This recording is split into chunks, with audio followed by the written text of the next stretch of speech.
Superman. Kamu hanya perlu mendengar hatimu berbicara, karena tidak semua logika bisa masuk ke dalamnya. Debur ombak di pantai biru yang terhampar di bawah balkon villa berlantai 2. Cahaya senja yang temaram, kulit Mike yang kecoklatan, mata birunya yang terang, dadanya yang bidang, senyumnya yang menghanyutkan, tingginya yang menjulang. Mana di antara itu semua yang menjadi celah untukku bisa melakukan penolakan? Pernikahanku yang berantakan, suami yang sering menghilang tanpa kabar, kehadiran istri siri yang menuntut dinikahi secara resmi, janin di perut wanita lain, atau malah debar jantung yang tak terkendali, sehingga membuat hatiku lemah bagai istana pasir.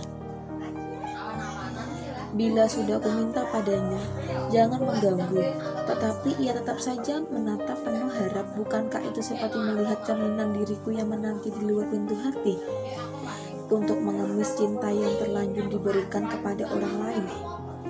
Mike sepertiku, cerminan diriku, berdiri tanpa ragu di luar pintu, menunggu pemilik hati membukanya dan mempersilahkan masuk dengan keikhlasan, membuat kesan-kesan terbaik untuk bisa menarik pujaan, tak peduli diabaikan.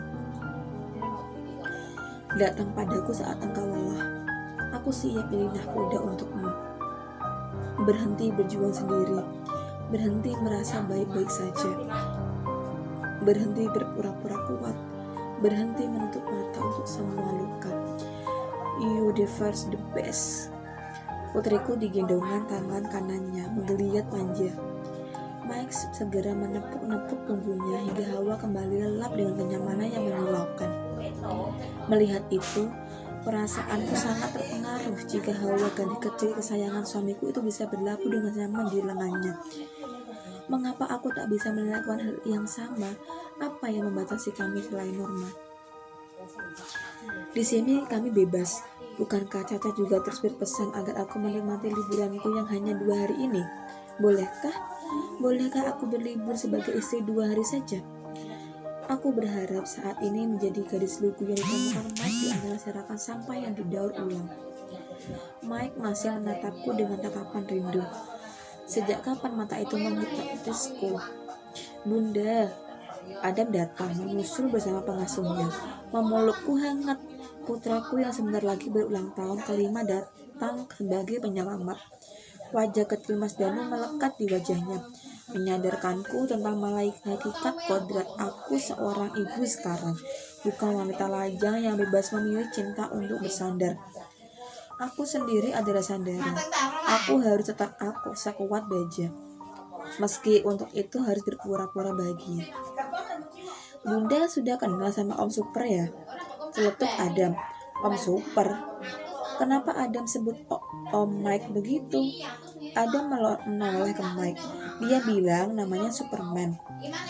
Aku dan Hawa tadi bandulan di lengannya. Dia sekuat sekali. Bunda enggak jatuh. Adam memandang tubuh kokoh Mike dengan sorot kagum.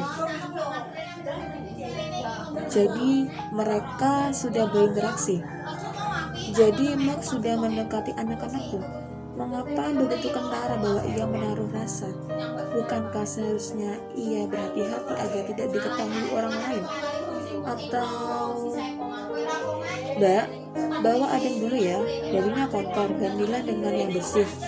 Boleh bermain di pinggir pantai, tapi jangan bermain di dekat ombak.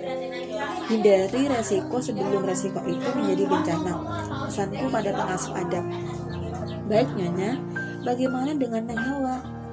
Ia melihat Hawa yang terlena di gendongan Mike. Gak apa-apa, biar di sini dulu bersamaku. Nia, pengasuh Hawa, sedang makan. Dari tadi belum sempat karena Hawa terus merengek.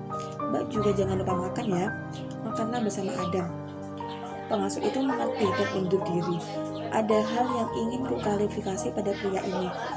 Katakan padaku, Mister, mengapa Anda melakukan ini? Apakah Anda punya misi? Sekelebat dugaan yang sempat menggelayuti ini menguat kembali.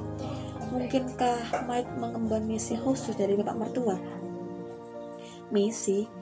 Semua orang punya misi yang untuk mencapai visinya. Mau tahu misiku? Aku menggeleng. Tidak, bukan misi Anda. Apakah Anda diperintah seseorang untuk mengoyahkan pernikahanku? Mike tertawa. Jadi aku sudah berhasil menggoyahkanmu. Yes, I'm success. Tolong jangan bercanda. Aku sungguh serius.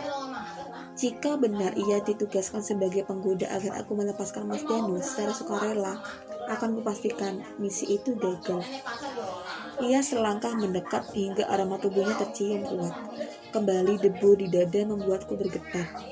Aku juga serius, Laras.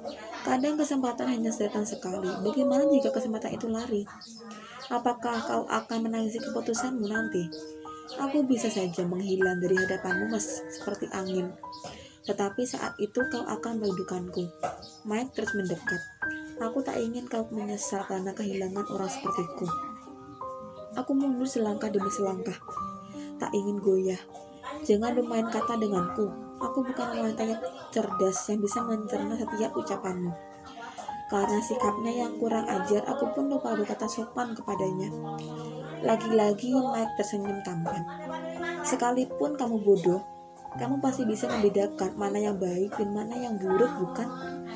Mike menghentikan langkahnya yang terus mendesakku ke belakang. Kini aku space bagiku untuk mundur lagi. Ada yang baik, ada yang buruk. Sekali lagi aku gagal mengerti. Aku tidak pandai. Aku tidak pada posisi bisa memilih, Mister. Tolong jangan mendorongku terlalu jauh.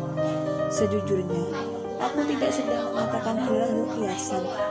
Aku sedang mengatakan kebenaran. Kami berada di balkon lantai 2 yang menghadap pantai. Jika terus maju, aku takut terdesak ke belakang dan akhirnya terjungkal. Bagaimana jika orang melihat kami berdua seperti ini? Tinggal beberapa jengkal lagi, kepalaku akan sama dengan dadanya yang lapang. Buru-buru aku menghindar, melangkah pergi, menyudahi percakapan yang lebih banyak menguras emosi dan energi. Laras, Mike memanggil keras. Aku berhenti melangkah dengan dada berdebar-debar, tak berani menoleh walau hanya 1 derajat saja. Aduh, bagaimana ini? Sekalipun kemungkinan besar ini skenario mertua, tapi efeknya bukan settingan. Aku sungguh tergoda. Semua padanya teramat terpesona. Bagaimana jika aku benar-benar menyukainya lalu berulang merindukannya? Bagaimana jika kehadirannya meruntuhkan pertahananku untuk setia pada ikatan suci yang telah terbina? Mike melangkah menghampiri. Semakin dekat langkahnya, semakin gerah-debar jantungku. Putrimu, Mike menyorongkan tubuh Hawa.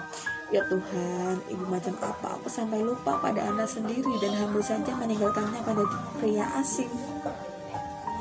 Kujulurkan tangan yang masih gemetaran untuk menyambut tubuh Hawa.